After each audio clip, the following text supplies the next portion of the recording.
pledge allegiance to the flag of the United States of America and to the republic for which it stands, one nation, under God, indivisible, with liberty and justice for all. Madam Clerk.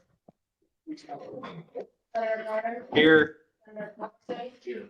Senator Dorsey. Here. Senator Dewey. Here. Senator Irwin. Here. Senator Esselholm. Senator Emerald. Here. Senator Houston. Here. Senator Kelleher. Here. Senator Tom. Senator LaFinn. Senator Meisel. Senator Newman. Present. Senator Patrican. Senator Rice. Senator Rosquist. Present. Senator Schmidt. Present. Senator West. Present. Senator Williams. Present. With that, we're going to move on to special orders, starting with the appointment of 3 off-campus district seats. Is there anyone in the gallery tonight interested in running for an off-campus seat? Going once, going twice, seeing none, we will move on to the appointment of 1 Esther district seat. Is there anyone in the gallery interested in an Esther district seat? Seeing none, we will move on to the appointment of 2 Ross County district seats. Seeing none, we will move on to the appointment of 1 at-large district seat. Is there anyone in the gallery interested in running for at-large district? Seeing none, before we move on to guest speakers, I would like to alert everybody that we are in the presence of an emeritus member. Clerk Emeritus is Isabel.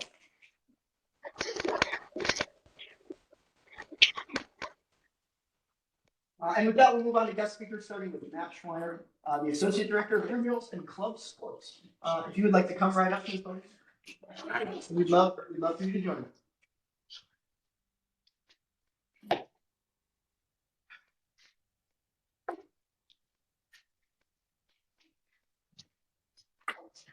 Well, good evening. And hello to Jan and WebEx friend too.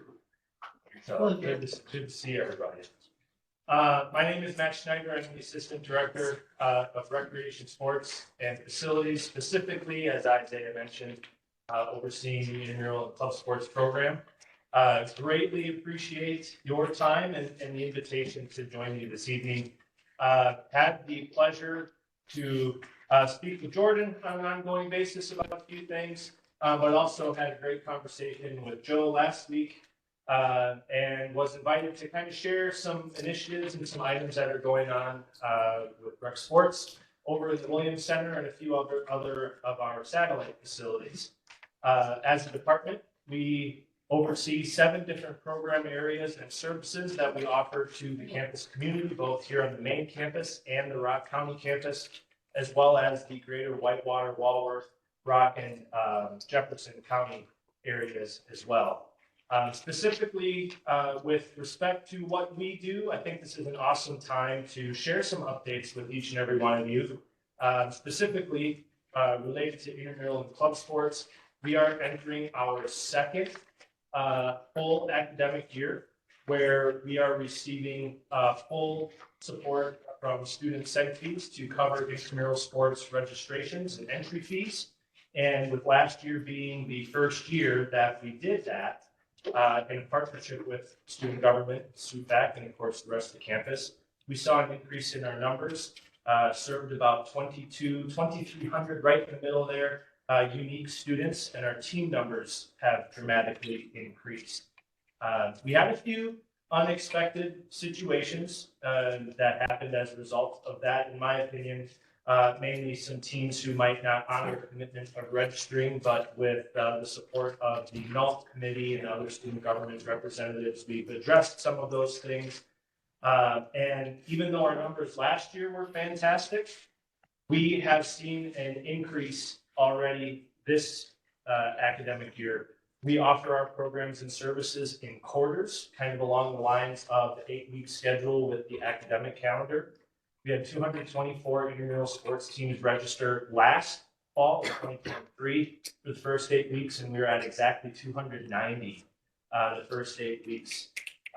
Thanks for that. So very, very appreciative, and I think a lot of that has to do with the collaboration and the support from student government. So we greatly appreciate that.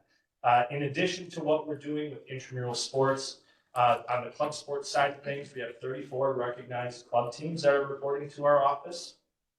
And last year, happy to share that we had a national championship with our softball club. From the Division II side of things, we don't report to the NCAA like our intercollegiate athletics department does.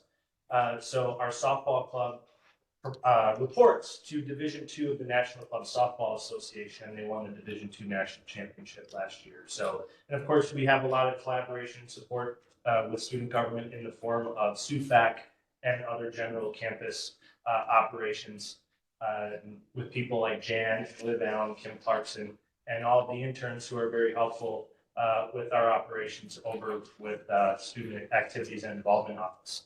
But in addition to sharing what we've got going on with intramurals and clubs, I also wanted to highlight a few things going on with the rest of our department, mainly with our weight room with respect to fitness memberships. I think you all deserve to get some of that insight as well, given the fact that we are now entering our third total year on the academic year side of things, with fitness memberships being included in student fees as well. We've seen a big increase in the number of students who are claiming fitness memberships. They're not something that generally the students can just go in and utilize. They do have to claim their fitness memberships so we can put those privileges and access on their hot cards. But last year we saw 5,300 students who were eligible out of the 8,043 seg fee paying students claim their fitness memberships. And fitness memberships are applicable to not only the Williams Center weight room, but also group fitness classes and the university fitness facility over in the basement of Wells Hall. So those three facilities and programs are not only accessible, but often utilized by our students. And even though this isn't part of the fitness membership, we're also seeing a direct correlation, in my opinion anyway, in terms of the number of students who are utilizing equipment checkout and students who are using the Williams Center pool as well. So a lot of these initiatives and partnerships, we're very appreciative because especially now, this time of year, I said this to Joe last week, I think this is the perfect time for me to come on in and share this, not only to express my gratitude on behalf of the department, but to also share that as Mother Nature is starting to have that transition period from our summer weather to our winterish weather. We're not really seeing the traditional fall that we see here in Wisconsin. Really good time to stress the importance of student health and well-being, both with physical health, but also with mental and emotional health as well, social wellness. And rec sports programs and services are here to help students take advantage of that. So really, really do appreciate the partnership, the collaboration, and the opportunity to share all that with you tonight. So I'd be happy to answer any questions or concerns if anybody has it.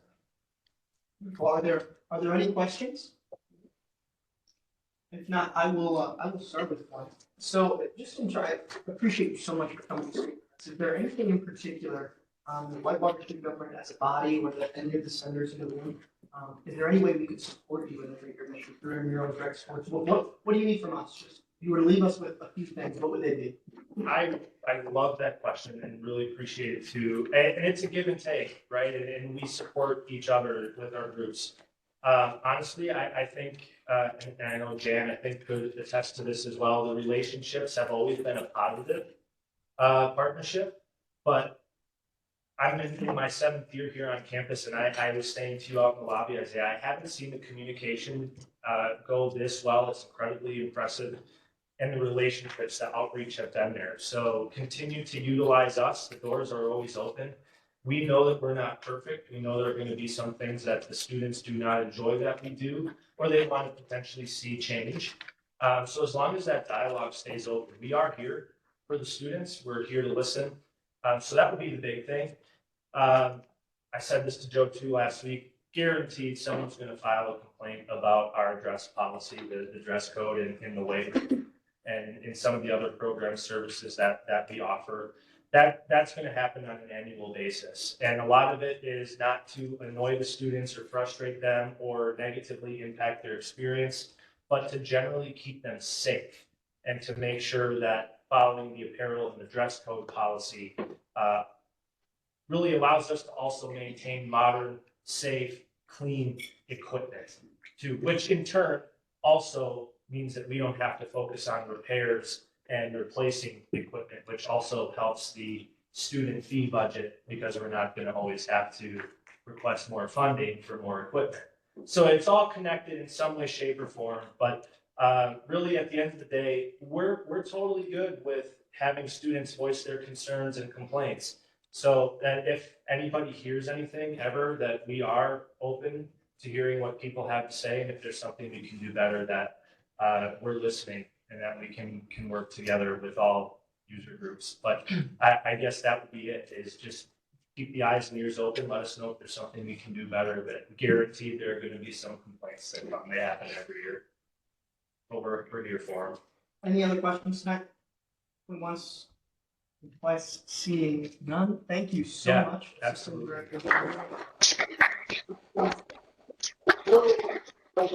Really do. Thank you. Absolutely. It means a lot to our department. With that, we'll move on to our Thanks, next guys. Thanks. guest speaker of the night, Warren Smith, the common council member from Aldermanic District 2.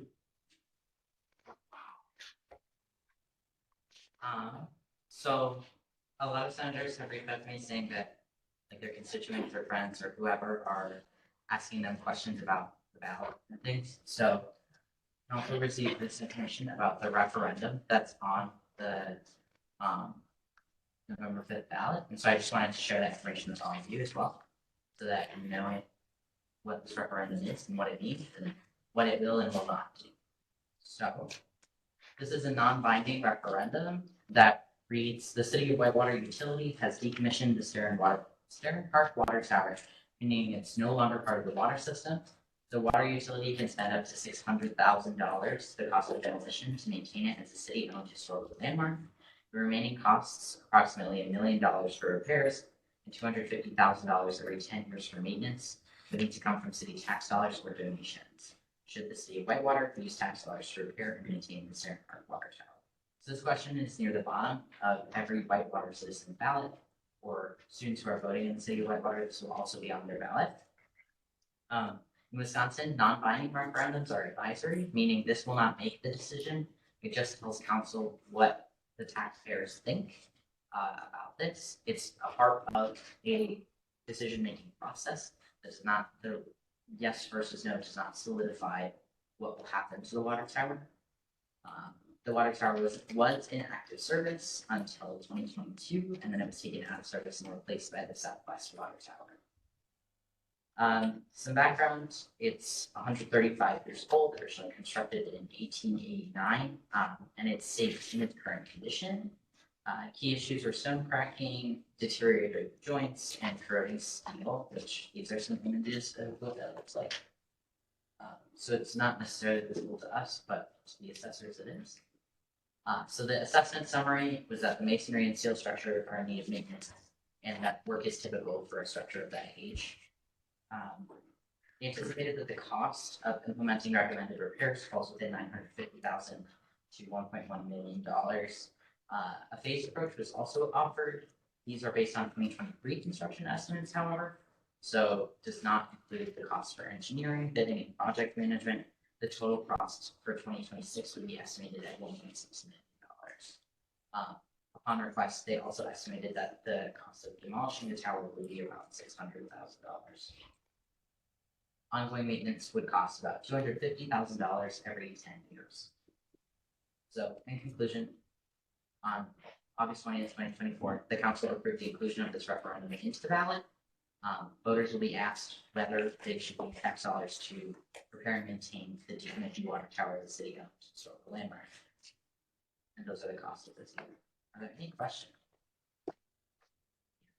As a city council member, to the city council, what does a majority yes vote look like? What does a majority no vote?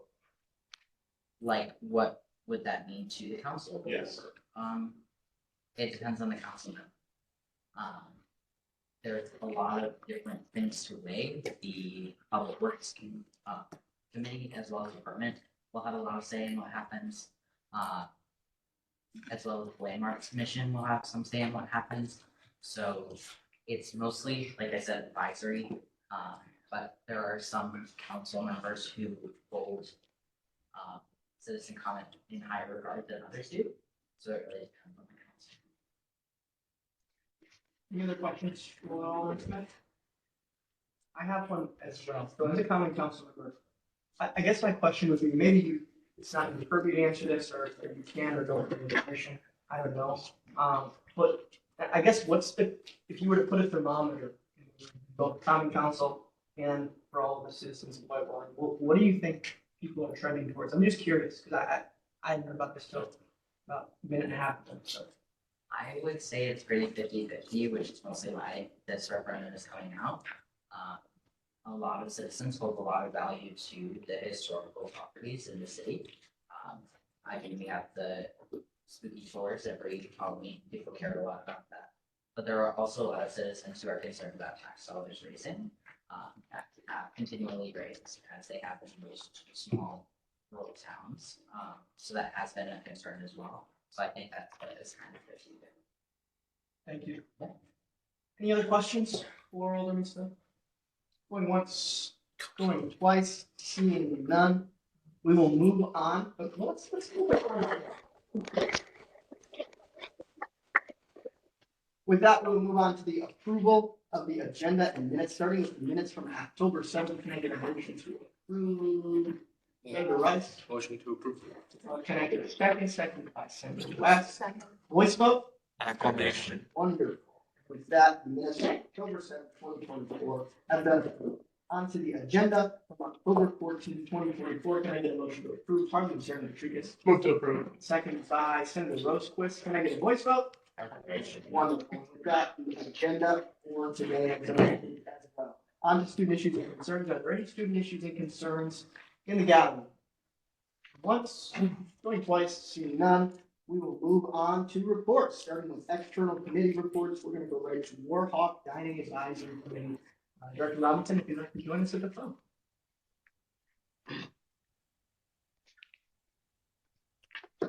How's everybody doing?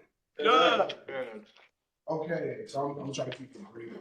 Just want to provide some key updates and some feedback. So UW Dining Service Experience Survey, they completed 37 surveys were completed. They were judged on the following: so meals, associates, dining, facility. So the meal I was served met my expectations. Out of 5, they got a 3.5 rating. My meal was served in a timely fashion. Got a 4.29 out of 5. And the overall taste of the beverage met my expectations was a 4.10 out of 5. The associates were friendly and helpful, 4.35. Associates were presentable and professional, 4.38 out of 5. And then the dining facility, the overall appearance of the facility was clean and aesthetically pleasing, a 4.16 out of 5.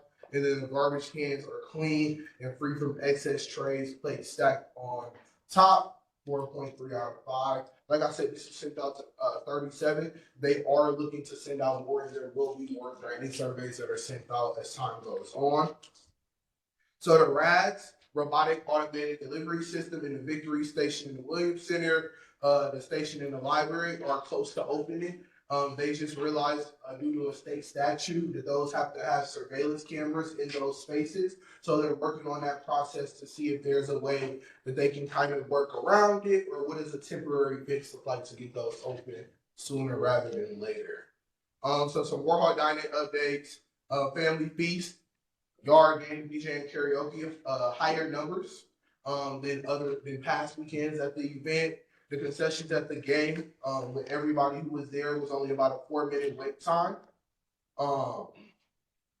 The students were really excited about the meal equivalency, being able to use that at concessions for the football game. So students were pretty excited about that. The Voice Division annual survey. What would you like to see in this? What would you like to see in the future? The menu rotations on feedback, and then dining dollar giveaway drawing. Technology, mobile order scanning assistance, the C-store evaluation, higher volume being purchased. Pepsi is seeing a significantly higher value than what they are used to in the past. Due to what's going on in Florida, due to the hurricane, there may be some concerns on like Tropicana, because Tropicana plant is located in Florida. So there could be some delays and some shortages They will have signage to reflect that message, due to what's the natural disaster that there will be some shortages on certain things to make sure students are aware of. Working on campus IT on the lawn screen in Drumlin, open herbs and Perry Street for a few times this week. So they're looking to find ways to offset what's already happening in the res dining halls. So for example, Drumlin, they're looking at trying to find a way to open the Prairie Street Market offset. So if Drumlin closes at 7 or 8. They would like to open the Prairie Street Market at 7:30 and keep that option open for students. So there's a little bit of overlap there. There's going to be some equipment fixes in the roofs. They're adjusting the traffic flow and ice. And across campus, there has been a theft issue that we're dealing with across campus. So they're looking at ways to try to curb that. The more theft we have, the more expensive our guidance. Tell your friends don't steal. And we're looking at the late night breakfast. With that, Mr. Speaker, I yield to any questions. Any questions for Director Robinson, Parliamentary Trees? You said in the Williams Center, they're working on a way to get around that security cameras. Is that just a short-term plan for them to have security cameras at a later date, or will they don't want security cameras over that period? So I stated that they're looking at a short-term solution. They're looking for a long-term solution. So the short-term solution, I know they didn't really discuss what that was, but they were just looking at ways to immediately get that done because the installment of security cameras takes a lot longer than a temporary fix, whether that's staffing it, whether that's whatever that is.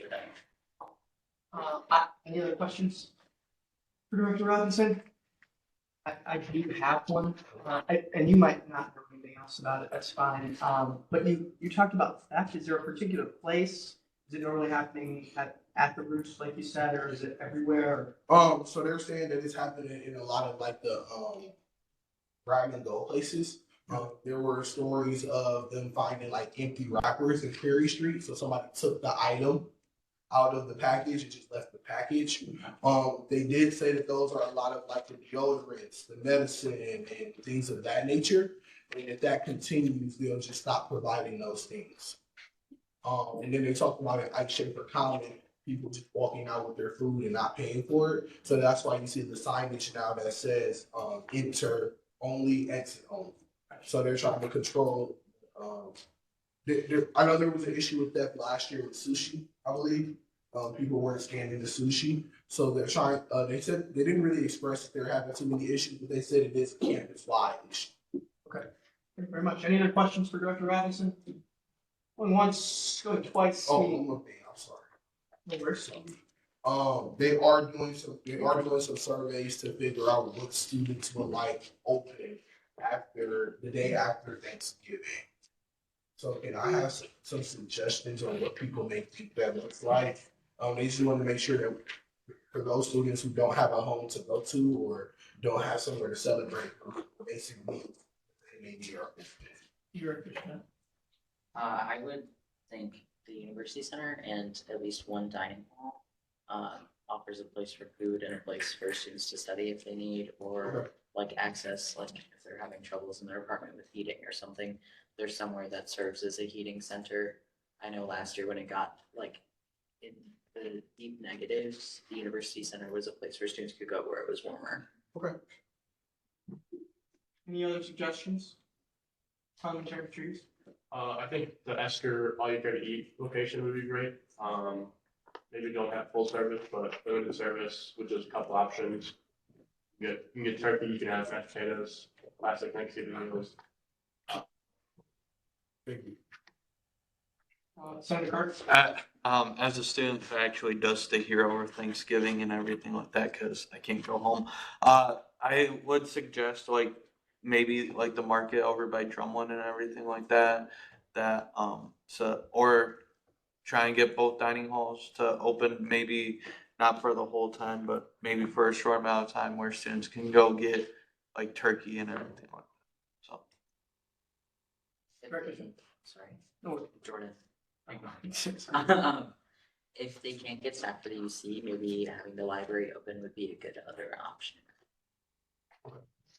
Senator Roscoe? Typically, do we know how many students roughly stay around campus as kind of an idea of what the service could look like? Quote me exactly, but I would say 200, 250. Advisor Billigan, I'm sorry. lower? No, I would just share that there's communication that goes out from Residence Life to try to ascertain who will be there. So if you get a survey or an email, make sure you respond to it. But typically that number has been less than 100 students. Thank you, Advisor. Senator, So I'm not aware what the hours are for the food pantry that this semester, but maybe that could be an option. It could be open, for students who need food during Thanksgiving. Thank you. any other suggestions going once, going twice, seeing none, I would echo the dining halls comment. I think at least one dining hall being open is pretty important. Otherwise, thank you very much. With that, we will move on to starting with the report of our president, Mr. Douglas Allen Bradley. I encourage you to read my report. All I will shout out here is the note at the bottom. We are currently hiring a director of communications / public relations. So please apply and connect to, or urge anybody who can be a good fit to do the same. If you have questions, don't know how to get there, talk to Parker and I. We can help you out. Any questions for the president? Wonderful. Seeing none, we will move on to the report of our vice president, Parker. I'd like to echo what President Bradley said with the PR director. If you have anybody you know, please send them my way, human contact, connected with the right resources. I would also like to direct your attention to this week, what I'm doing, and check out our Instagram for the safety walk. There is a form in the bio for that. If you have any campus suggestions for campus safety, please fill out that Google form. And then if you need a placard or need an updated placard, please come see me after the meeting. Any questions for the vice president? Seeing none, we will move on to the report of our advisor, Dan Bilgan. Thank you. Thank you so much, Mr. Speaker.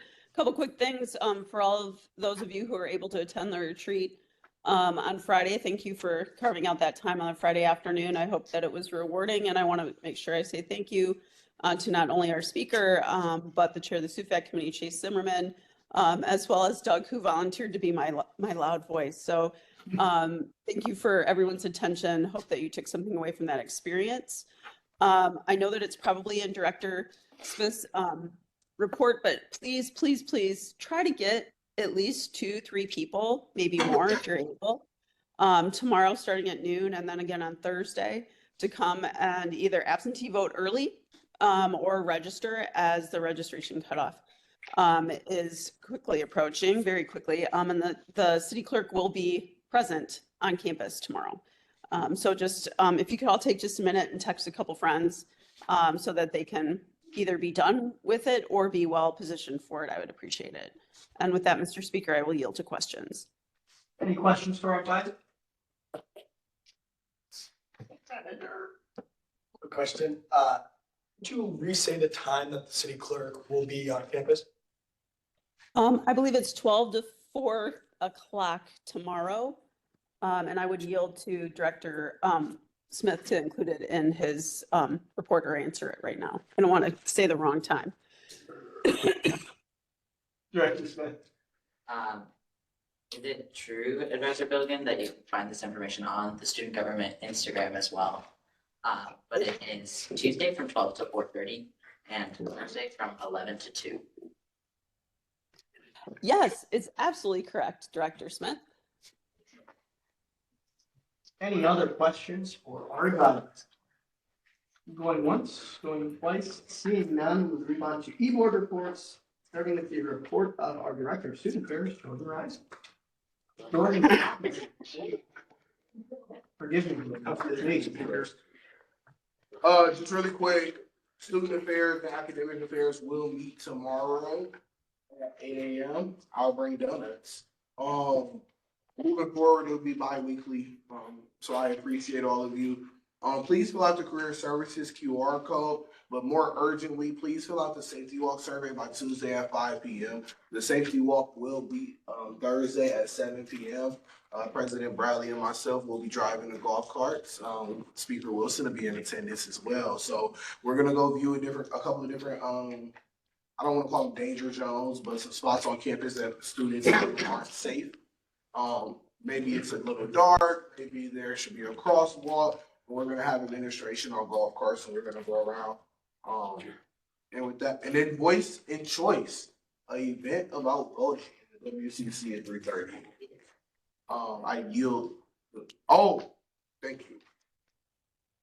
As almost all of you have probably noticed, Staring Road has been blocked off. So last year, there were conversations about Staring Road not being safe.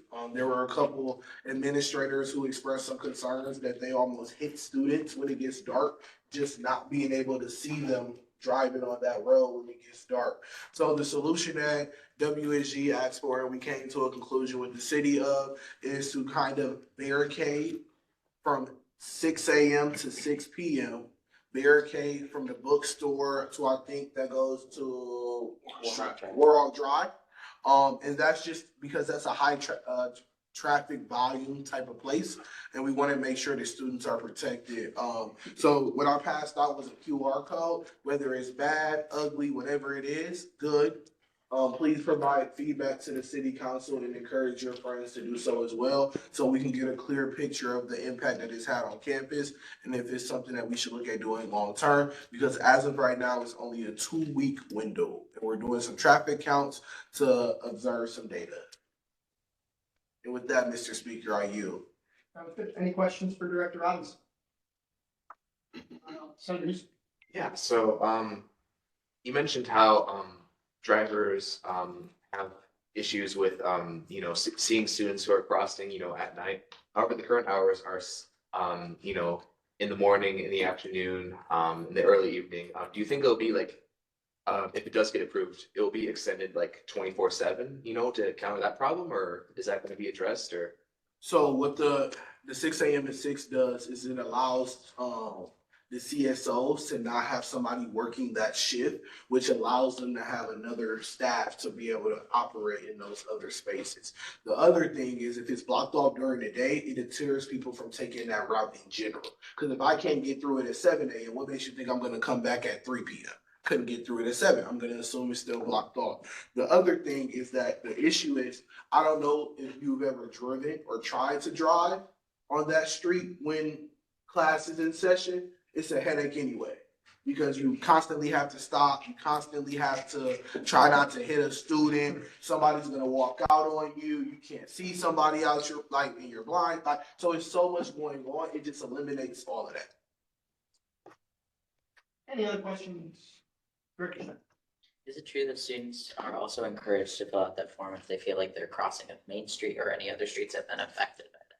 Yes, if you feel like crossing Main Street has been a struggle for you, if you feel like any other street has had an increase in traffic, please, please, please provide that feedback.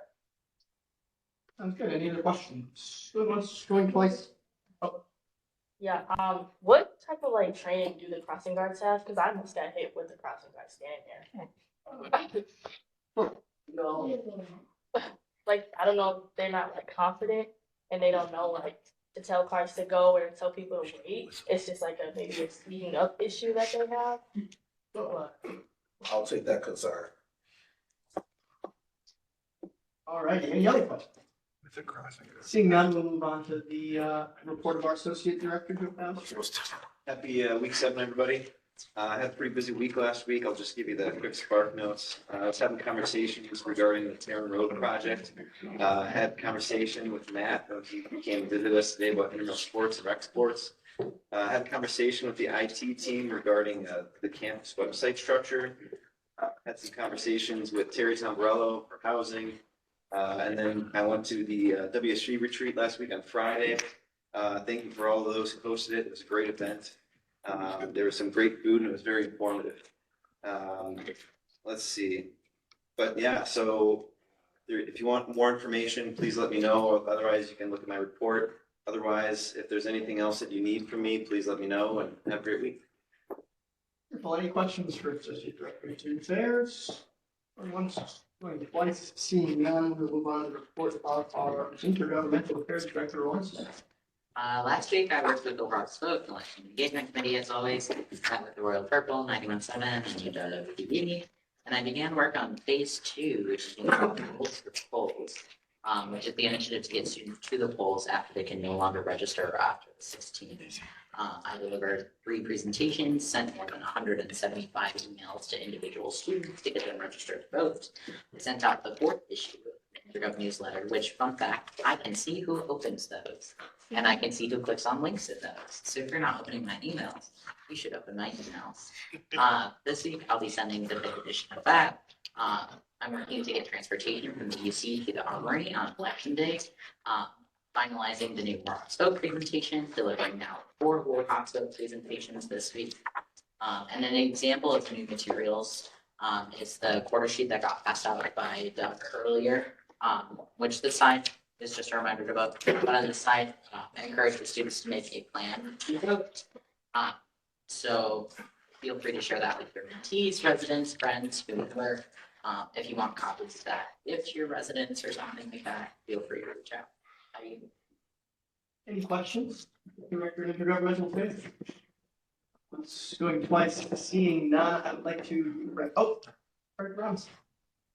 If I'm a student, how do I know if I can go to the university center versus the Armory? Like, is there a policy or anything? So if you go to myvote.wi.gov, you can enter the address you want to vote under, and it'll tell you what polling place you're welcome to vote under. Wards 8, 9, 10, and 13 of the city are who will vote on campus. Anyone else voting in Whitewater will vote at the city armory, which is what I'm hoping to get transportation to. Any other questions?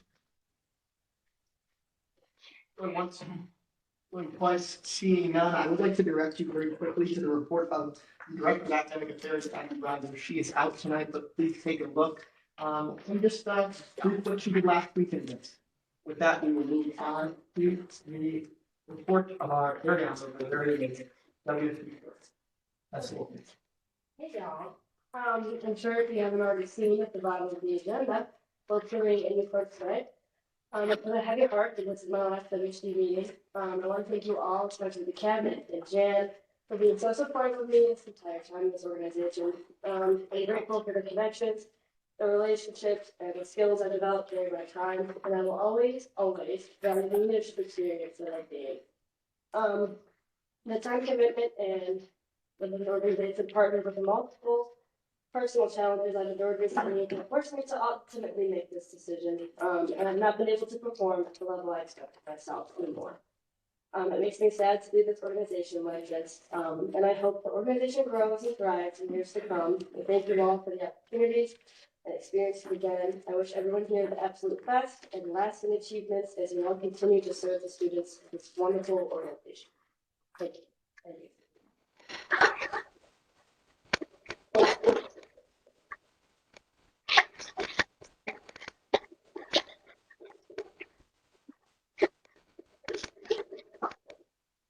Thank you very much, Director. That we will move on to the report of our WSG Parliamentarian. Okay, well, hey everyone. The next outreach event is due in 11 days. So thank you to everyone who has already done it. If you haven't, please do that. I need to know by approximately 8:30 who needs a ticket to the talent show for homecoming, which is Thursday, October 31st at 7 p.m. I'll give you a second to think about it. We also all got an email last night. On the 18th, we're doing a homecoming pickup meeting. If you're interested in participating, you have not received any communication from me, please send me an email. You have sent me an email. You should have received communication from me. If you could raise your hand right now if you would like a ticket to the talent show from WSG. 1, 2, 3, 4, 5, 6. Is anyone 7? 8.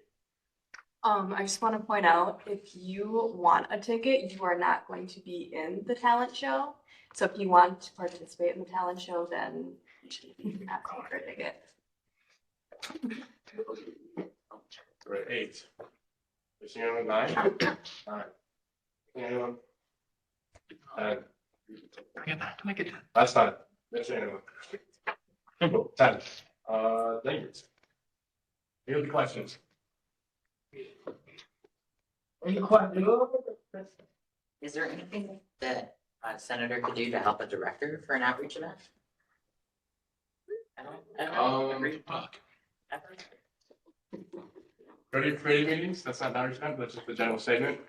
If you participate in Morehouse Vote, you can, which will help a director.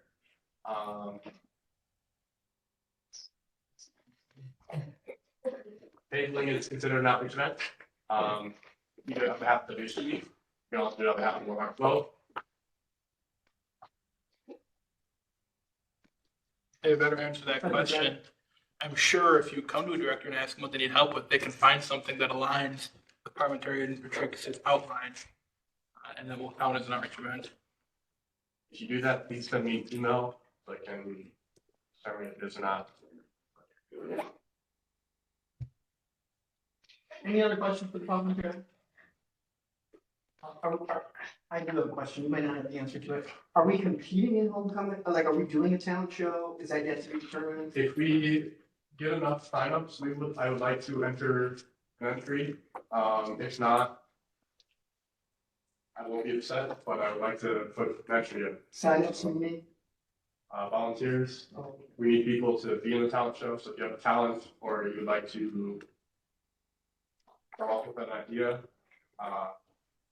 I'm fine. So. Sounds good. Come up to Senate leadership afterwards if you're interested in that. Any other questions? Seeing none, we will move on to the report of our deputy speaker, Mr. Blake Irwin. As ever, attend your internal and external committees.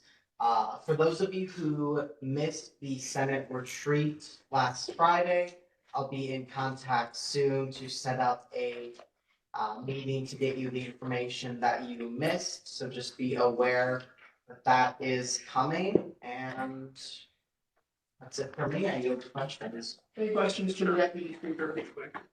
Once seeing none, we'll move on to my report. I want to say happy Columbus Day, huh, guys? Indigenous people. What a train. What we call a train wreck of a report.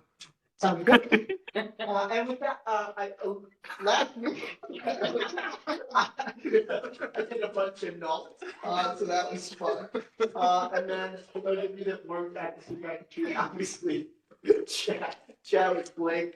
But for those of you that were, thank you so much. I went to the SUPAC chair to set that up. And then I went to a bunch of candidate stuff last week, but I wanted to point out that Chester Todd Jr. is awesome.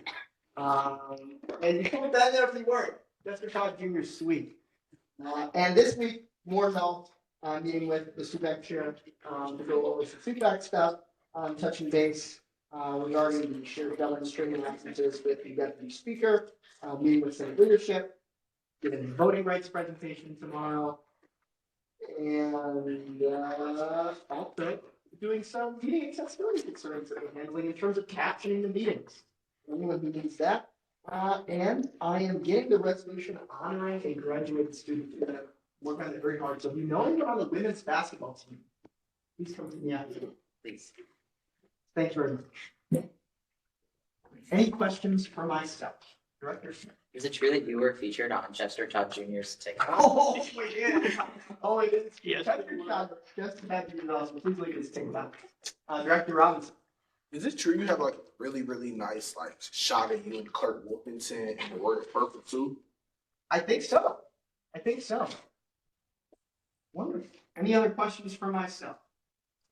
Going once, going twice, seeing none, we'll move on to unfinished business, of which we have none. And then we will move on to new business, starting with the approval of the WSG clerk president. Bradley, you have the floor.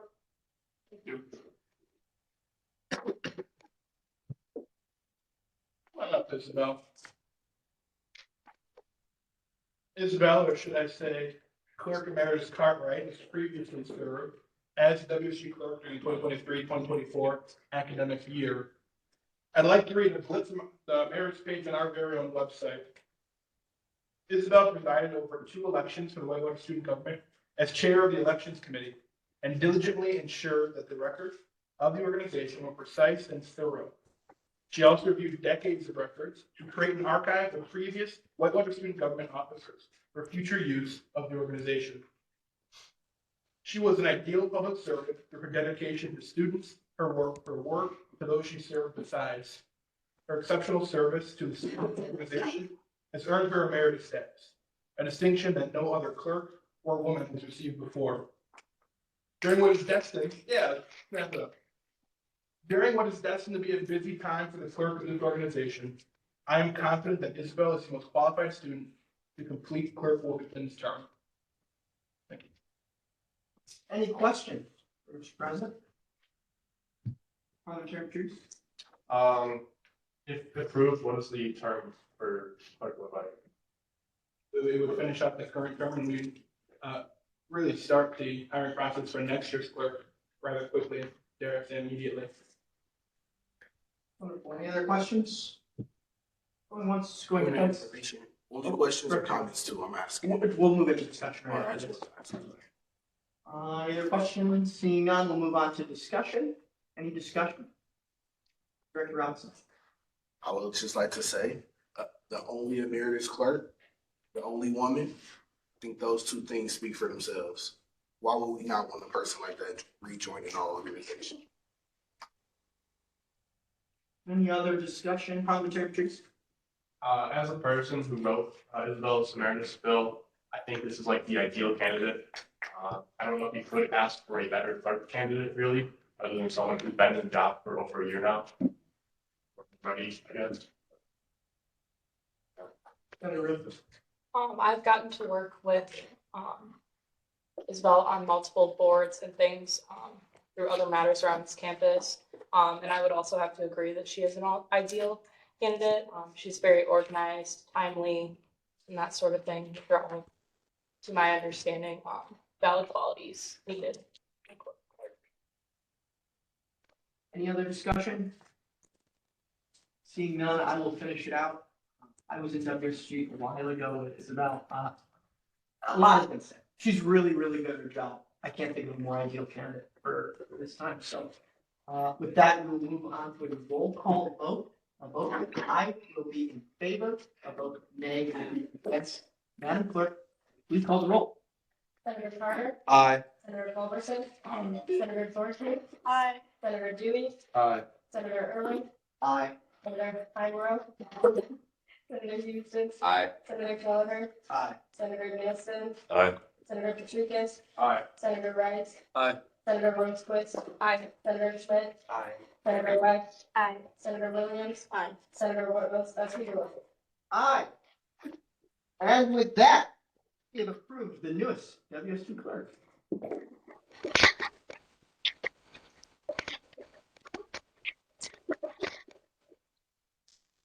Congratulations. And now we will move right on to announcements. Are there any announcements tonight, folks?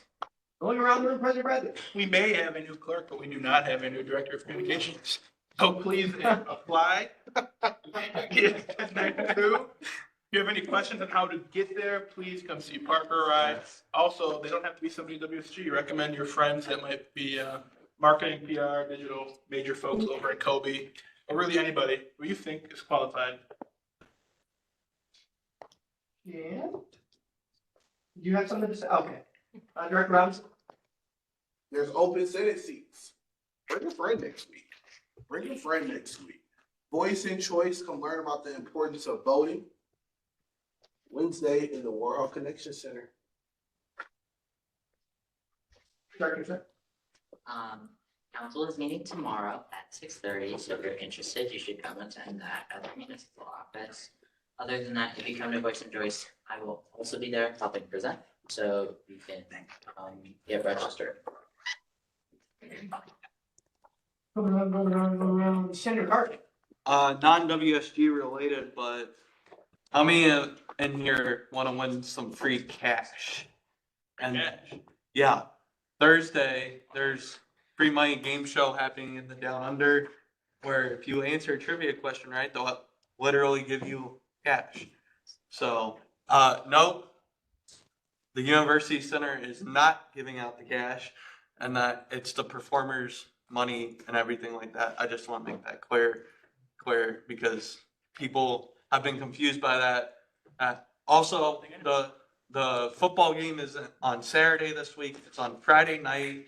It's also Military Appreciation Day, so it would be nice to have all of you out there to not only support our football team, but also support those who have served our country. So. Thank you very much. Arbitrary treat. I said in my report, I'll just bring it to the top of your mind again. If you're interested in participating in homecoming for WSG, please come see me. If you have already reached out and you got the communication, you already don't have to, but. Point of clarification, the voting event is tomorrow, not Wednesday.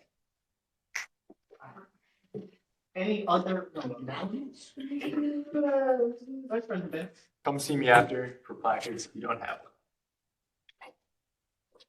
Director Robinson. Academic affairs, student affairs, 8 a.m. tomorrow, 268. With donuts. I didn't say donuts. All right. Last announcement. I've been going to spaghetti night at the church. I don't know which church on Mondays. It's amazing. You have to, it's free spaghetti, folks. It's free spaghetti. You should definitely go. I yield the center of cover to tell you. Yeah, so the Congregational United Church of Christ here in Whitewater, every Monday, 5 to 6 p.m. has free spaghetti. You can choose between Alfredo and marinara sauce. I do know the pastor, Pastor Dave, and that IFC does do volunteer there. So if WSG would love to volunteer one time, please let me know and I can reach out to Pastor Dave. You will get a free meal afterwards and everything like that. It would be 4 or 6. So yeah, no, but yeah, no. Come get free spaghetti on Mondays. It's awesome. Director Smith. I believe at the beginning of the next calendar meeting that will be moving churches, so be aware of that. It should be moving. Is that correct, Jan? That it will be at the beginning of the calendar year, it'll be moving to FELC? More than likely the following fall, the church got an extension from the person who's purchasing the church. Cool. So it's coming, just not quite as quickly as we thought. That will eventually be moved. Okay, any other announcements? Going once, going twice. Seeing none, we will move on to adjournment. Can I get a motion to adjourn? Deputy Speaker Irwin, seconded by Senator West. Second. Can I get a voice vote? Acclamation. And with that, at 7:53, we're out.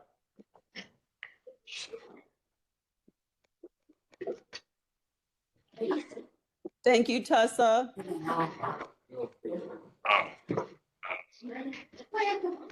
Malachi, hit the report button.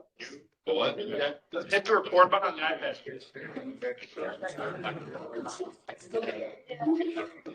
Yes, I do.